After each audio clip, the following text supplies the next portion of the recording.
messieurs, bonjour. Merci de nous rejoindre tout de suite. Les titres de l'actualité. Le Conseil du renouveau économique algérien a pris part à Diaspora Job Dating à Paris. Un rendez-vous ayant réuni de jeunes talents algériens de la diaspora et de représentants de grandes entreprises internationales. On parlera également des travaux de la ligne minière Bled El Hadba et du quai minéralier du port d'Annaba qui avance à un rythme soutenu, renforçant ainsi la stratégie de valorisation et d'exportation du phosphate algérien.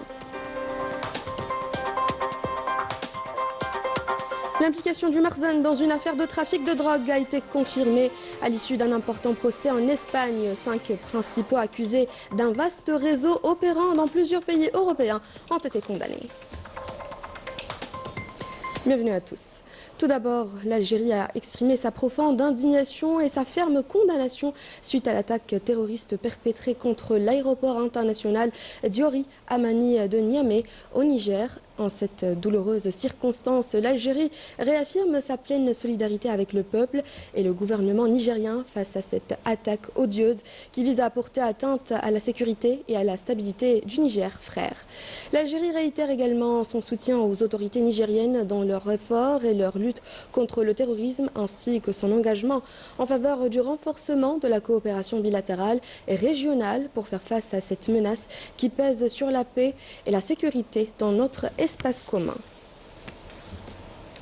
À Paris, un rendez-vous économique et professionnel a réuni hier de jeunes compétences algériennes établies à l'étranger ainsi que de représentants d'institutions et d'entreprises internationales de premier plan lors de Diaspora Job Dating, un événement consacré à l'emploi et à l'insertion professionnelle qui permettra notamment d'ouvrir de nouvelles perspectives aux jeunes algériens à travers des rencontres directes avec des recruteurs et des experts de divers secteurs. L'événement a également vu la participation d'institutions internationales de renom aux côtés du Conseil du renouveau économique algérien qui a mis en avant les opportunités d'investissement disponibles en Algérie. Je vous propose d'écouter la déclaration du vice-président du CREA.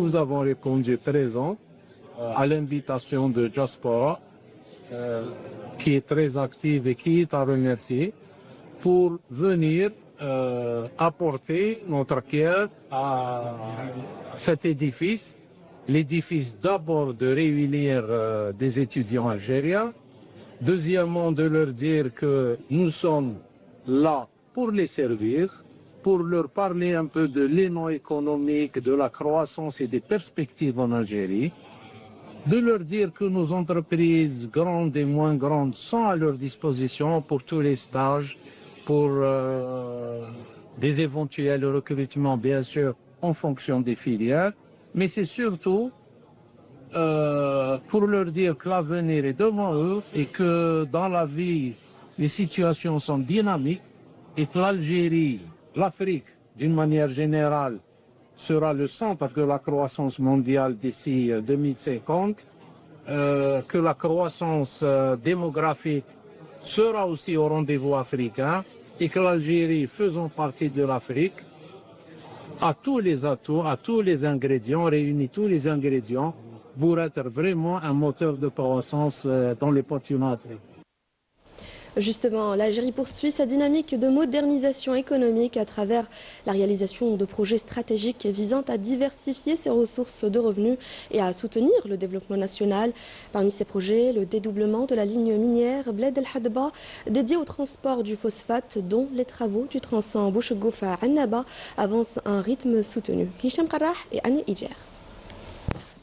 Les travaux du tronçon ferroviaire Bouchgouf-Annaba franchissent une nouvelle étape. Long de 54 km, ce projet stratégique dédié au transport de phosphate avance à un rythme soutenu et commence à prendre forme sur le terrain. Le tronçon nord de la ligne ferroviaire reliant le port d'Annaba à Bouchgouf sur 54 km approche de son achèvement. Les principaux travaux sont désormais terminés avec la réalisation de 30 ouvrages d'art routier, 3 grands ponts ferroviaires, 3 tunnels, 3 tranchées ouvertes, 89 ouvrages hydrauliques pour l'évacuation des eaux, ainsi qu'1 kilomètre de murs de soutènement destinés à protéger le tracé de toute interférence avec Oued Sibous. Le projet entre dans sa phase de finition. Après la pose des rails et du ballast, les équipes procèdent désormais au réglage et à l'alignement de la voie ferrée, conformément au plan d'ingénierie et aux normes techniques en vigueur. Nous nous trouvons actuellement au point kilométrique numéro 35 dans la commune Chihani, dans la wilaya d'El Taraf. Après la pose des rails et du ballast, nous sommes désormais dans la dernière phase des travaux consacrés au nivellement et au réglage de la voie. Au niveau du tronçon Bouchgouf-Annaba, les travaux des 2 premiers tunnels sont déjà achevés, tandis que ceux du 3e tunnel, sur lequel nous nous trouvons, sont toujours en cours et touchent à leur phase finale. Au niveau des gares ferroviaires, les travaux progressent à des rythmes différents. À Chihani, les dernières finitions sont en cours et la gare est quasiment prête à être mise en service. La gare de Bouchgouf est l'une des 4 gares implantées sur le territoire de la wilaya de Galma. Sa réalisation est assurée par l'entreprise d'ingénierie dans le respect des normes de sécurité, de qualité et des délais impartis, grâce à un travail mené de jour comme de nuit. Un projet stratégique qui, une fois finalisé, permettra le lancement des premières exportations de phosphate et renforcera la présence du pays sur les marchés internationaux. Autre maillon essentiel de cette chaîne logistique intégrée, le quai minéralier du port de Annaba poursuit sa phase de réalisation avec des avancées notables. Les travaux sont appuyés par d'importants moyens techniques et logistiques, notamment des navires de grande capacité pour l'acheminement des matériaux et les équipements nécessaires à l'installation des pieux en vue d'accompagner l'exploitation future du projet minier de Bled El Hadba. Hassan Metatla et Sami Darli. Afin de renforcer la cadence des travaux du port d'Annaba, des équipements de grande capacité ont été déployés, à l'image de cette énorme barge chargée du pompage de sable, contribuant à optimiser les travaux sur le terrain.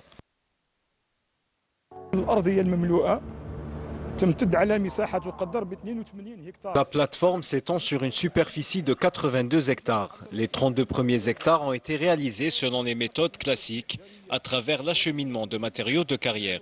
Nous effectuons alors près de 400 rotations de camions, ce qui avait un impact sur la circulation au sein de la ville d'Annaba. C'est pourquoi l'agence a décidé de réaliser les 50 hectares restants en recourant à une nouvelle technique basée sur la mobilisation d'un imposant équipement maritime. La particularité de cet engin est qu'il extrait le sable à des profondeurs importantes, compromises entre 15 à 50 mètres, à travers un réseau de canalisation s'étendant sur environ 2,4 km, puis de refouler jusqu'à la zone du projet sur une distance de 150 mètres.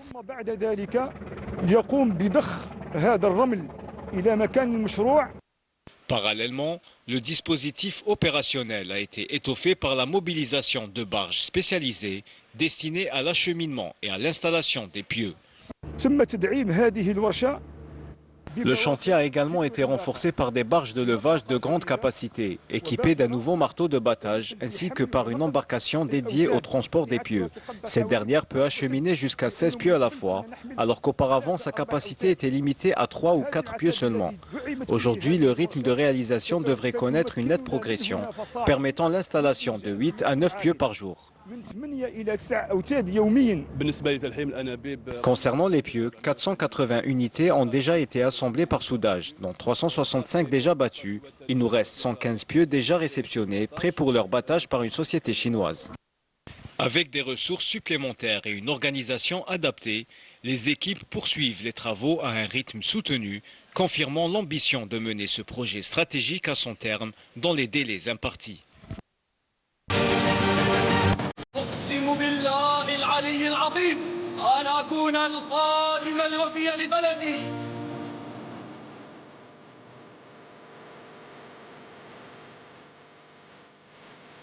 هذا الابن تضع أمانة في هذا الحدود مطلب الأمانة حدود الوديعة ودافعون حتى آخر قطرة من دمائكم.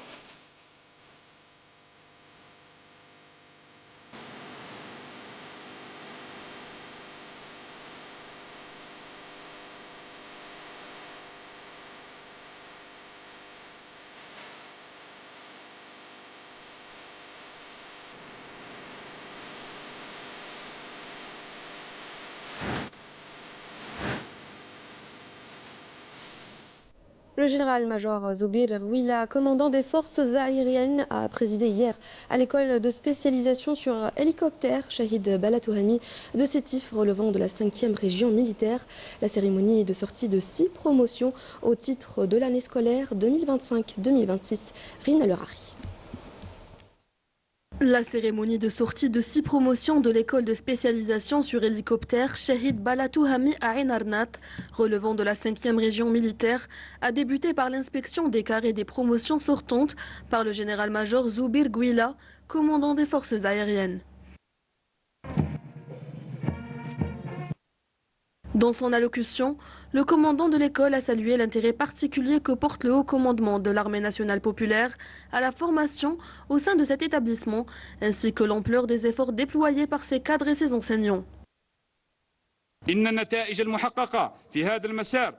Les résultats obtenus au cours de cette année ne sont que le fruit du soutien constant que le haut commandement de l'armée nationale populaire accorde au domaine de la formation, ainsi que des efforts consentis par les cadres et les enseignants de l'école qui ont veillé à la mise en œuvre des programmes arrêtés en s'appuyant sur des domaines pédagogiques modernes et des applications pratiques de dernière génération, assurant la réussite du cycle de formation au titre de l'année scolaire 2025-2026. La promotion sortante a ensuite prêté serment. Avant que leur parcours ne soit couronné par la remise des diplômes et l'attribution des grades aux majors de promotion.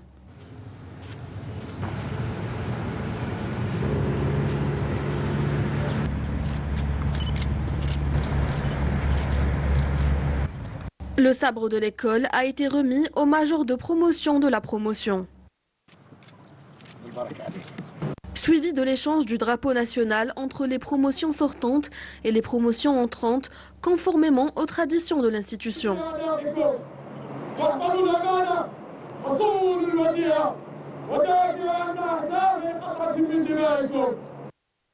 Le général-major, commandant des forces aériennes, a ensuite donné l'accord pour baptiser la promotion sortante du nom du martyr Tayyib Abdelbaqi.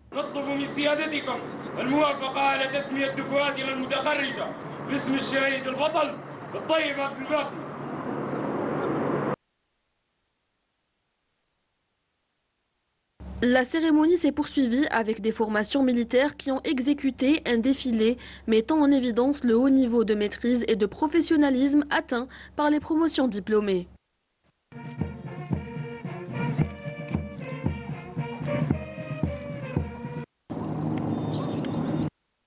Suivi par une démonstration aérienne d'hélicoptères exploités par l'école, au cours de laquelle les pilotes diplômés ont démontré leurs compétences ainsi que leur parfaite maîtrise du pilotage des appareils.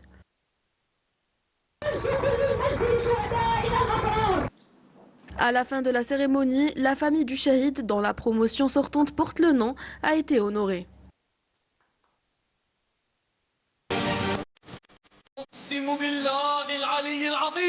أن أكون الخادم الوفي لبلدي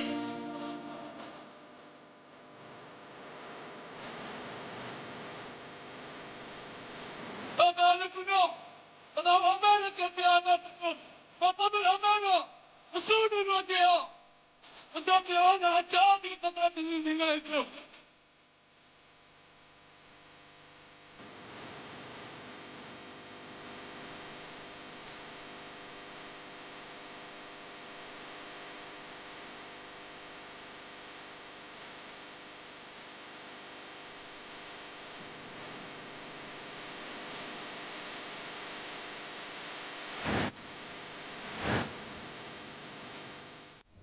Et dans le cadre des efforts soutenus déployés par les unités de l'armée nationale populaire pour lutter contre toutes les formes de criminalité organisée transfrontalière et grâce à l'exploitation efficace de renseignements des détachements de l'armée nationale populaire, agissant en coordination avec les services de sécurité, les douanes algériennes et la sûreté nationale, ont mené cette semaine une opération de qualité dans le secteur militaire d'Adrar, relevant de la 3e région militaire. Cette opération a permis l'arrestation d'un trafiquant ainsi que la saisie d'un camion semi-remorque transportant 270,65 kg de cocaïne.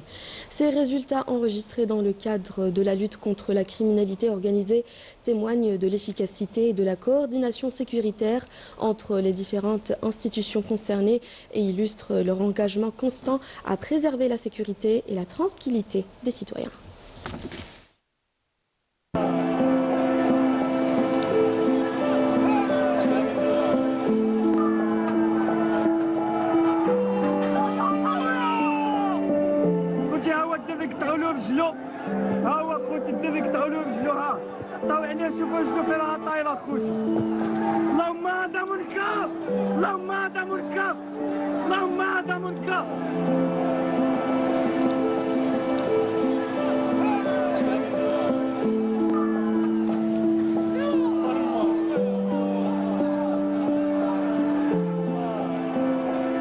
أرنا عجائب قدرتك في الظالمين يا أرحم الراحمين يا رب العالمين. اللهم أرنا في الظالمين آية ولا تجعل لهم غاية يا أرحم الراحمين يا رب العالمين. منطق في إسرائيل هادو إسرائيل خوتنا خاصنا نستقبلهم بالورود على المغاربة في الدول الأوروبية ما كيجي التوقيت ديال الصلاة على ما كيصليوش. Les opérations de démolition se poursuivent au Maroc, aggravant la situation déjà précaire de nombreux Marocains. La gestion chaotique du Marzen et sans mépris face aux revendications de la population attise la colère au sein de la société. Ahlam Gilmami et Anya Ijer. شوفوا الناس الزلال معبين تقول 1960 لا حول ولا قوة إلا بالله. Au Maroc, de nombreuses familles continuent de vivre dans l'oubli et la marginalisation. Dans plusieurs régions enclavées, le quotidien reste marqué par l'isolement, le manque d'infrastructures et des conditions de vie particulièrement difficiles. Des enfants contraints de parcourir chaque jour de longues distances à pied pour rejoindre leurs écoles témoignent de cette réalité. Regardez l'état de cette route. L'école est à 5 km et les enfants doivent encore parcourir tout le trajet à pied. C'est inadmissible. Sommes-nous au Maroc ou en Palestine occupée? Les promesses se succèdent, mais les réalités tardent à voir le jour. Les contraintes du relief et l'absence d'investissement suffisant continuent de freiner le développement des infrastructures essentielles. Nous sommes isolés à plusieurs niveaux. D'abord par l'état dégradé des routes, l'enclavement des villages, mais aussi par un accès limité aux moyens de communication et aux outils numériques.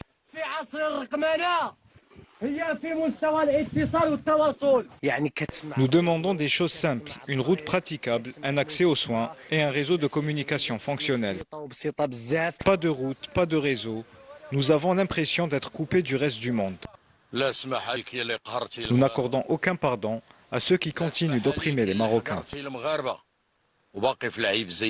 Les politiques du Marzen continuent de creuser un fossé de plus en plus grand entre le peuple et l'État. Le déficit d'infrastructures et de services publics contribue à accentuer les disparités sociales et territoriales, laissant des milliers de familles confrontées à la précarité. Je suis venue ici parce que je n'ai nulle part où aller.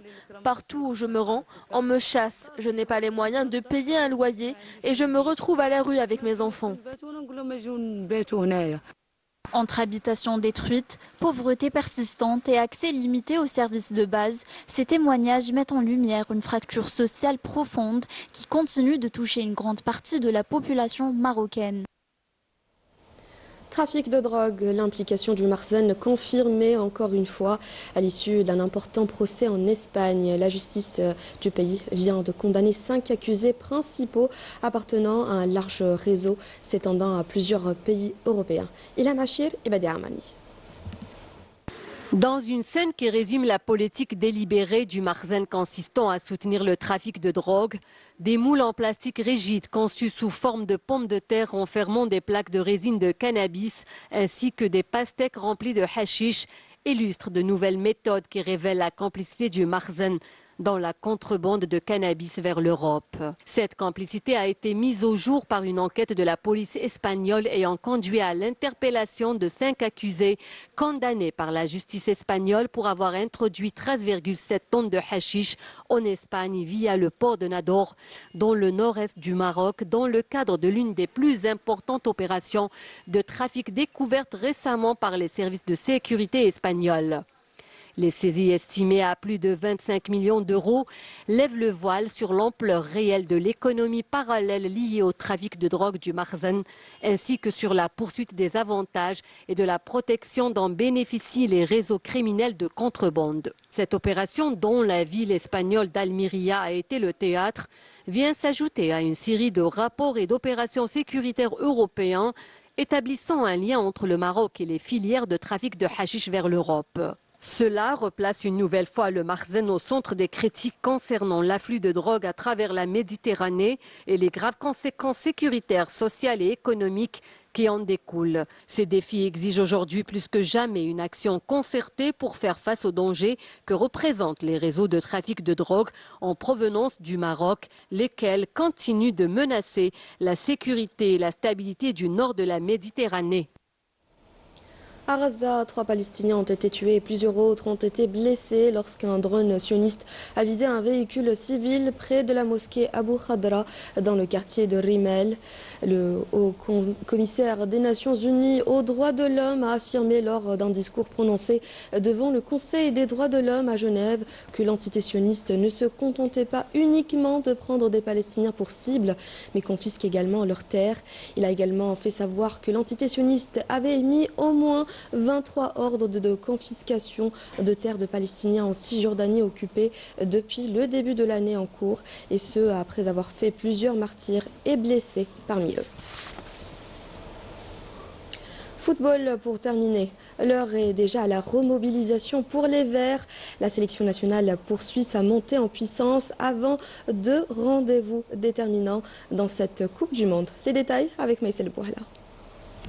Le regard est déjà tourné vers la suite. À l'approche de 2 échéances capitales dans cette Coupe du Monde, les Verts poursuivent leur préparation avec rigueur et détermination, bien décidés à rester maîtres de leur destin. L'ensemble du groupe était présent à l'entraînement, une séance studieuse au cours de laquelle Vladimir Petkovic a continué à peaufiner les derniers réglages et à travailler les détails qui pourraient faire la différence lors des prochaines échéances. Répartis entre ateliers techniques, travail tactique et séances à haute intensité, les internationaux algériens ont affiché beaucoup d'applications. Preuve que le groupe reste pleinement mobilisé et tourné vers les objectifs à venir. Dans les rangs algériens, le discours est clair, restez soudés, continuez à travailler et aborder les prochaines rencontres avec confiance et détermination. C'est la fin de ce journal. Merci de votre fidélité. Excellente journée à tous et à demain.